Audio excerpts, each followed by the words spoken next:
I know sometimes a piece pops up, you know, maybe it's a knife, a watch, or something that looks really special to you and you'd love to get it, but you just don't got the money for it right now. Well, you actually do, and you just don't know it.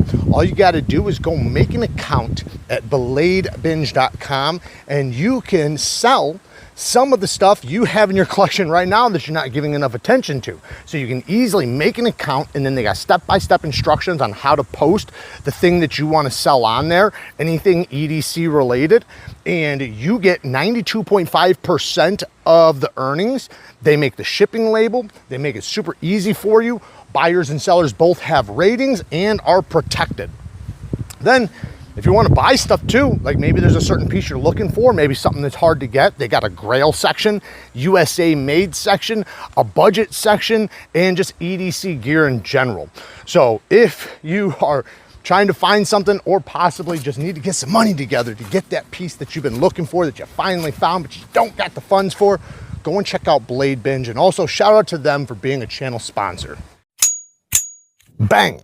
Neeves Knives, I'm Jared, and I cannot tell you how many knives, even my favorite knives, don't pass the 10-point inspection.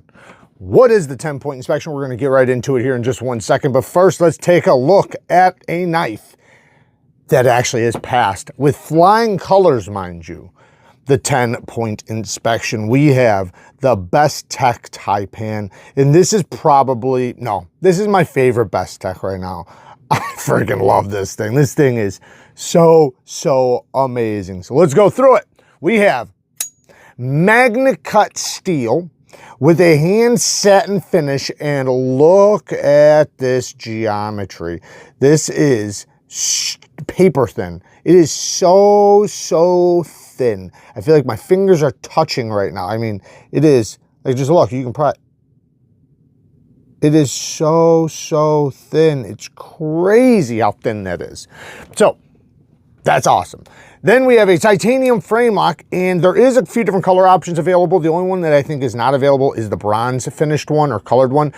I really like the blue one the best. I love that it's got like this smoky blue. It's a stone washed, like, I don't know, I'm gonna call it a denim blue or a navy blue, but it's got like this dark gray accents inside the machining. And listen to this, super deep machining that even is on the clip, but they put a pad underneath. So no worries on that. Plenty of room underneath, lots, or good enough spring. Now, what's the 10-point inspection? What is it, and what does it mean? So basically, I have a little thing where I go through a knife and it has these 10 spots, these 10 points that are very difficult for companies to achieve all 10. So let's go through the 10-point inspection, because most knives can't pass all the 10-point inspection as far as flying colors all the way through. They'll pass a lot of them, but not all of them. So it's rare to see a knife pass all of them. So what does it consist of? One, the lock.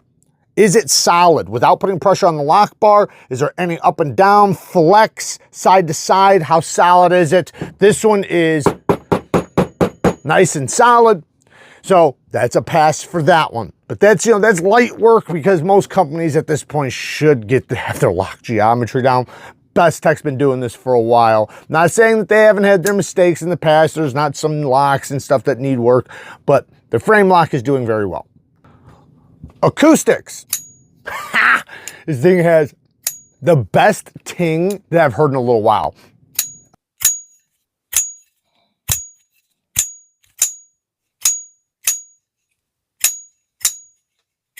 Next, ergonomics.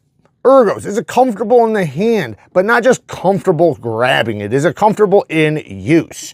Now this one does have this little nub right here, so this might depend on your hand, but my hand back here, super comfortable. When I choke up, my middle finger goes there, very comfortable. The pinch grips, my middle finger wraps right around right there, and this is probably my primary cutting grip, or you know, this one. Works great. Reverse cuts, great. Gas station knife fighting grip is also good as long as it's edge out. But ergonomics, just in basic cutting, this is good. Great ergonomics. Now, well, it means a lot though to have geometry that couples with the ergos. And this geometry, as we already went through, is paper thin. It is so damn slicey.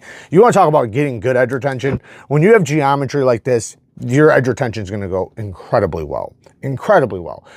Meaning, like, because the thinner it goes, the sharper it will stay, right? Also, the easier it will be to sharpen. This will sharpen up probably 10 times easier than the majority of knives that are on the market. And it will strop and hone back very easily as well. You probably, in many cases with geometry like this, you'll go to hone and strop and you'll probably overdo it and not even realize it. You're like, well, I only did 3 or 4 passes. Yeah, but that's all it's gonna take. Usually do their HRC on their Magna Cut 63, 64. That's what they did on mine. I did see some cases at 62 to 64 or 62, 63, but they're typically in the 63, 64 range. So that's a pass with the steel. So we got the steel, the geometry, and also heat treatment is going to be very important. And just to be sure, I decided to sharpen it up anyways, because like I said, I'm going to be carrying this. So I'm excited to put my own edge on it and see how it does. 15 degrees per side. That's crazy thin. I do not recommend that for most people on something this thin. It will absolutely be a laser beam. Already got a burr. Already got a burr. That's how thin it is. Go the other way. But 15 degrees per side might be a little too thin for the majority of you because it's not gonna have any toughness. With something this thin, if it was thick behind the edge, then yeah, but with something this thin, 15 degrees per side, that is a fragile edge, but boy, is it screaming sharp. It took like 4 minutes to get from reprofiling all the way to a mirror polished edge. And to be honest, I probably could have done it faster, but I did take my time. I wanted to take my time, you know, be patient. Okay, so we have a 5,000 grit hybrid bonded edge on here.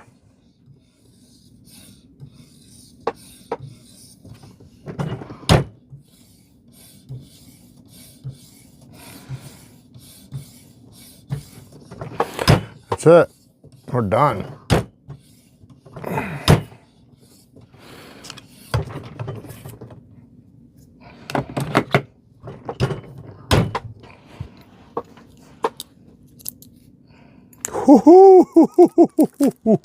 Shit. Oh my goodness. Oh, that is frightening. Frightening sharp. Like, that's a very dangerous edge. You do not want to make a mistake with something like that. I promise you, it's probably not best for most people to have an edge that sharp, because just one slip, it's like, it's beyond stitches. Like, you know, you're going to get nerve damage if you cut yourself with this. So if you do something like this, just be very careful, man. Be very careful. I one time dropped a knife right here from this far up, just like that. And it had a screaming sharp edge and it went all the way to the bone.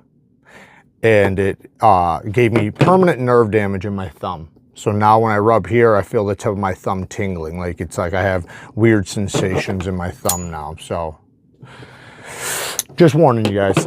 Let's test this puppy out on, yeah, it's a, like I said, this thing's crazy. Woo! Oh, I almost cut myself there. Look at that. This thing is stupid sharp. Oh my God. I don't even need to cut paper, guys. You guys already know if it's doing that through paper towel, that's a hair whittling edge, like, by far. Just dance right through it. Listen how quiet that is. You can hear the sing from the edge.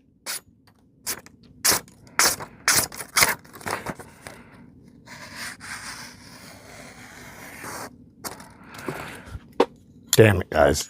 So the heat treatment felt amazing on this. I don't even think this thing had a burnt edge, to be honest. I mean, the burr came off so clean. It was effortless, absolutely effortless. And the results, you know, beautiful mirror polished edge that's, I mean, just beyond sharp, has tons and tons of bite. It's such a small bevel. It's very difficult to pick up the details on it without using a microscope, but to the naked eye, you can see, even though it's a mirror edge, it still has some micro serrations for bite.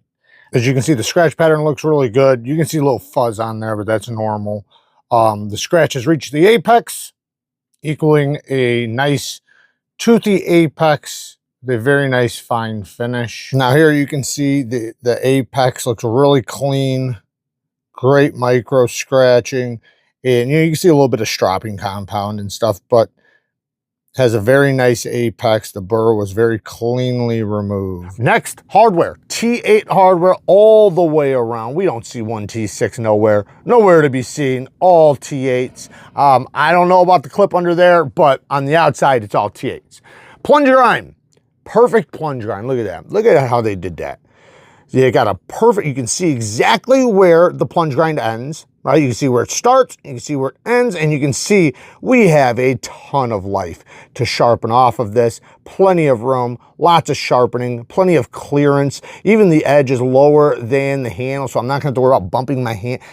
Great, great sharpening choil and plunge grind. So that's another pass. And that also has to do with the stop pin placement, because we do not have a stop pin back there. The stop pin is all the way up here, as you can see. So next, clip. The clip has a pad underneath to stop it from getting friction over this heavy micro milling, which I freaking love. And the lock bar relief is actually in front of it, and it's kind of knocked down to some degree. Like, it's not sharp, but it works in and out of the pocket really nicely, very smooth. It's got plenty of tension, plenty of room underneath, even with thick jeans. And then perfect centering. That's not one of the things, but you could say fit and finish, you know, is still a criteria. Now, but most companies at this point, you know, have their fit and finish down in this price range. Now, so what do we have last? Action. Okay, action. Oh yeah, wait, lock bar access. Lock bar access is one of them. Look at that, lock bar access, perfection. Perfection. So we have the lock, we have the sound, we have the clip, we have the ergos, the geometry, lock bar access, plunge grind and choil area, heat treatment and steel, and hardware. Last but not least, the action. This is amazing. They did the best jimping you can put on a front flipper, and look at that. They didn't just stop at the top. They said, no, we're gonna go all the way around to where you can't even get it and you can still get it. So I'm absolutely happy with that. You can do any of the tricks you'd like to do with a front flipper with this one. It's super fast, super easy, very grippy. The detent is perfectly well tuned. You can even slow roll it all the way around, which I do think is important. The whole deployment, perfect access, perfect sharpness on the edge. And then also, if you look, they have this chamfer on both sides. So it's like you easily just land right on it. It's almost like I could start my finger right here and just flick forward and it's gonna get it. Like, or the thumb, I can, like, it's so good. It just catches, I love it. So you have the front flipper, amazing, lock bar access, the drop, look at how smooth that is on the drop. Also, it's very easy to get past the detent because it's right there. So it's as soon as you disengage it, it is past the detent. So love that. So you'll never get a double clutch or anything like that. The pivot has ceramic caged bearings and it is very smooth. So, you know, with all of that being said, wow. I am absolutely impressed with this knife. And I gotta say, I know it's a honeymoon phase.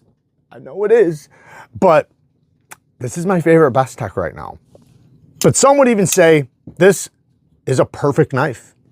A perfect knife. Maybe not a perfect knife for you, but considering the blade shape, considering the size and the length and the price range, if it's in your budget, if it's in your size range, which I don't think this is a bad size, but I do have to ask, everybody, I want everybody to respond to this. Would you prefer this in a smaller version or this size? This is probably a 3.6 inch blade. Let me look. It's close. The blade right now is, well, always 3.7 inches with an 8.3 overall. There's all the good stuff. Now, would you prefer a 3-inch blade or even a 3.25 inch blade, which would be, you know, like say 7.8 inches overall rather than 8.3? I like this size a lot. I do. This is my size. My size is 3.5. 3.5. You can hit 3.5 inch blade. And this is pretty close to that. 3.7, still good enough. So, but I also like 3.25. So if I was going to go smaller with this, I personally would not go smaller than a 3.25 inch blade, which would be a 1/2 inch off of the blade, which would also take, you know, about 1 inch off the handle. So, you know, or a 1/2 inch off the handle. So you're talking, you know, like I said, it would probably be more in like the 7.7, 7.8 inch overall, 3.25 blade. But that's me. I'm curious about you guys. What would you prefer size-wise if you had the choice? You know I have my own model with them, but you know, that obviously can't be considered, but it's probably even better than that, to be honest. You know, I think that it depends on you, but that would pass the 10-point inspection in my opinion as well. But the blade shape isn't going to be for everybody.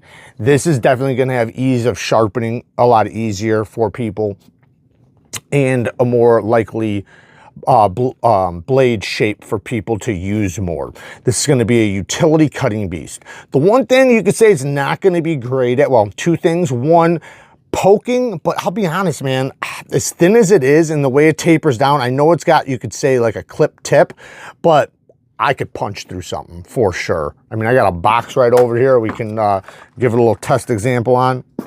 Yeah, I could definitely, if I don't want to punch too far because I have knives in there, but I could definitely pop through some stuff. But that's one downfall. And then also it doesn't have any belly. So cutting down on a flat surface, your fingers will get in the way, or you'll have to move them to the side. And, you know, in that case, you could probably get it, but you're not going to have the best cutting down on flat surfaces. You'll have to kind of saw it or pull it to the edge of a table and get your hands and just have the blade on the table. That works just fine. Knives with belly, you know, they can cut down on a flat surface much easier because they have the belly. But I honestly prefer a more utility cutting style. I don't mind moving things to the edge of the table if I have to, or cutting them in certain ways, because my primary cutting is going to be pinch grips, going around boxes and stuff like that, slicing, and utility cuts. So, bang.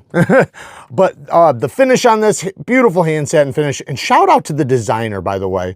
What a phenomenal job, man. What an absolute badass job.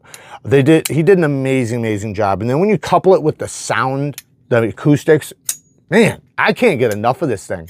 Like, I'm carrying it today, for sure. I'm carrying this thing.